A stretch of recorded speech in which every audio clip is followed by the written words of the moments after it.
Welcome back. Let's jump right into today's explainer, because we're tackling something intensely complex and, frankly, pretty high stakes: scaling large language models for the enterprise. Look, if you're out there designing the next generation of AI platforms, you already know the hard truth. Getting an LLM to generate a really cool, accurate response in a controlled demo, that's one thing. Taking that exact same model and deploying it into actual production, yeah, that's an entirely different beast. So, let's get into it. Right off the bat, this is the ultimate question staring down every principal AI architect today. How on earth do you build an architecture that can process 50 million requests every single month without your compute costs spiraling totally out of control and giving your CFO a literal heart attack? Well, to figure out how we survive that kind of massive scale, we've got to understand the fundamental physics and the very real monetary costs of how these models actually generate text. Section 1. Defeating the memory bottleneck. We absolutely have to conquer the crippling infrastructure costs and memory limits that come with running LLMs.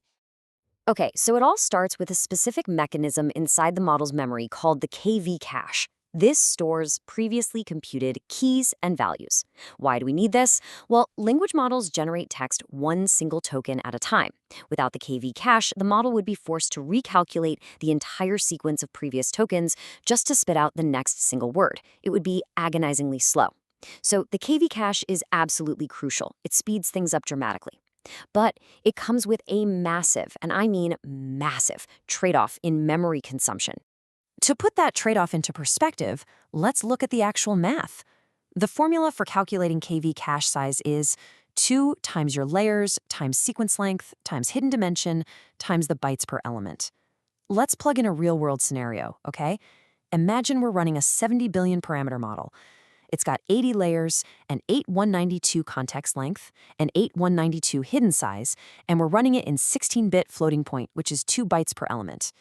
Now, when you multiply all of that out across a large batch of concurrent user requests, boom! You get hundreds of gigabytes, literally just for the cache. We aren't even talking about the memory required to hold the actual model weights yet. And that staggering number right there, that is exactly why long context inference is so insanely expensive. If you're serving 50 million requests a month, this KV cache will eat your infrastructure budget alive if you don't find a way to optimize it. Let's break down where this memory is actually going by looking at the dimensions of multi-head attention. You start with your batch, sequence, and hidden dimension, represented here as B, T, and D. The queries, keys, and values are then reshaped so they can be distributed across multiple attention heads. But take a close look at that attention scores line, B, H, T, T. That double T means that for every single head and every single token in the sequence, it has to map against every other token. The larger your sequence length gets, the more this explodes geometrically. It's crazy. So how do we fix it? Now, what's really interesting about this slide is how brilliantly simple the solutions can be. We use architectural optimizations like grouped query attention or multi-query attention. Instead of every query head needing its own dedicated key and value head, grouped query attention allows multiple query heads to share a smaller, pooled group of key and value heads. Multi-query attention takes that concept even further. Literally, all query heads share just one single key/value pair. This drastically slashes the memory required for the KV cache, directly attacking that bottleneck we just talked about. But fixing the attention mechanism, that's just one piece of the puzzle. To actually survive 50 million requests, we need more. Section 2, the Architect's Optimization Toolkit. So, the crucial takeaway here is that cost optimization is never just a single magic trick. It's a holistic strategy applied across 4 distinct layers. First, we have the model layer, where we can use smaller models, quantization, or routing. Then there's the inference layer. That's where we deploy continuous batching, KV cache reuse, and speculative decoding. Next up is the application layer, leveraging semantic caching and RAG. And finally, the infrastructure layer, relying on auto-scaling, spot instances, and GPU sharing. Let's zoom in a little closer on the model layer for a second. One of the absolute most powerful tools we have at the model layer is precision scaling, specifically using FP8. FP8 is an 8-bit floating point format, and the reason it's such a game changer is because modern heavy-duty GPUs, like the NVIDIA H100 and the B200, provide direct hardware acceleration for it. For us, that translates to massive, massive cost savings for the enterprise hardware budget. Think about it. By dropping from 16-bit down to 8-bit precision, you instantly get lower memory consumption, way higher throughput, and faster training and inference. You are literally doubling your effective memory capacity. Now, I know what you might be wondering. Doesn't dropping precision hurt the model's accuracy? Well, the trick here is mixed precision training and selective precision.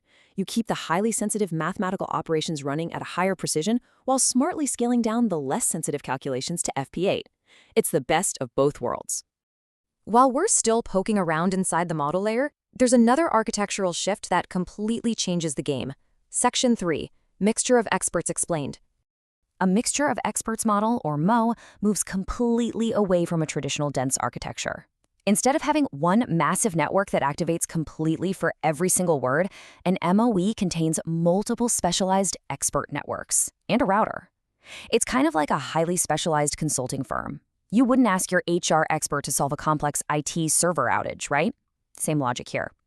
For each token, the router evaluates the input and selects only the top K experts that are best suited to process that specific token. The benefits of doing it this way are immense. You achieve a much, much higher total model capacity because you have all these different experts available. But your actual inference cost remains incredibly low because only a tiny fraction of the model is actually activated at any given time. This offers vastly better scaling efficiency. In fact, this is the exact architecture powering highly efficient models out there today, like DeepSeek and Mixtral. It essentially gives you the raw intelligence of a massive model, but on a startup-friendly compute budget. Okay, so now we need to synthesize all of this into the macro system at the application layer. That brings us to Section 4, Building Production-Grade RAG. To ensure our entire pipeline actually delivers accurate answers, we have to make absolutely sure the model is focusing on the right information. We use attention masks, things like causal, padding, or sliding window masks, to tightly restrict which tokens can attend to others. But honestly, the most powerful focusing mechanism is retrieval augmentation itself. RAG injects highly relevant, verified context directly into the prompt. It literally forces the attention layers to focus on your specific, validated enterprise data rather than just hallucinating an answer from its general training. But let's be real, building a RAG system that can genuinely handle 50 million requests a month, that requires a massive, multi-layered architecture. A true production RAG system has 6 distinct layers. 1, the data layer, where your repositories live. 2, the processing layer for parsing. 3, the retrieval layer to actually find the data. 4, the ranking layer to sort it. 5, the generation layer where the LLM writes the answer, and 6, the evaluation layer to check the work. And when you explode those 6 layers out, you get 15 highly technical steps required for a bulletproof pipeline. You've got your front-end pipeline, data ingestion, OCR, chunking, metadata enrichment. Then your retrieval engine, embedding generation, vector databases, hybrid search, cross-encoder re-ranking. And finally, the output stage. Context assembly, LLM generation, citations, evaluations, and of course, the whole shebang of monitoring, security, and governance. This right here, this is the ultimate blueprint for enterprise AI. So by combining KB cache optimizations, FP8 precision, mixture of experts, and this massive 15-step RAG pipeline, you finally have an architecture that can economically survive 50 million requests a month. But this brings us to a final critical thought. We just talked about implementing an evaluation layer to monitor for faithfulness and groundedness, right? But in a fully automated system moving at that kind of massive scale, who evaluates the evaluator? Definitely something to think about as you design your next system. Thanks for joining me on this explainer, and keep building.